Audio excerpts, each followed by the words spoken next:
السلام علیکم ورحمۃ اللہ وبرکاتہ۔ معزز ناظرین کرام، ایک صاحب نے سوال کیا ہے کہ چپل یا جوتے پہن کر یا ان کے اوپر پیر رکھ کر نماز جنازہ پڑھنا کیسا ہے، صحیح ہے یا صحیح نہیں ہے؟ شریعت کی طرف سے ہمارے رہنمائی کریں تو اس کا جواب یہ ہے کہ اگر جوتے یا چپل پاک ہو تو ان کو پہن کر نماز جنازہ پڑھنا درست ہے، صحیح ہے، اور اگر جوتے چپل پاک نہ ہو تو ان کو پہن کر بھی نماز جنازہ پڑھنا جائز نہیں ہے۔ یعنی اگر جوتے چپل ناپاک ہیں تو نماز جنازہ ان کو پہن کر نہیں پڑھ سکتے، پڑھنا صحیح نہیں ہے، درست نہیں ہے۔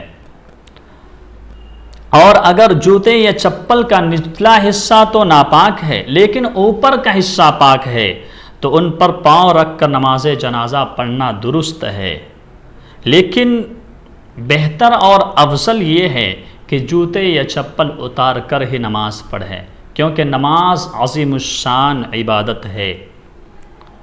اللہ ہم سبھی کو عمل کی توفیق مرحمت فرمائے۔ یہ مسئلہ فتویٰ ہندیہ جلد 1 صفحہ 119 پر موجود ہے، اور اسی طرح یہ مسئلہ فتویٰ تاتارخانیہ جلد 2 صفحہ 31 پر موجود ہے۔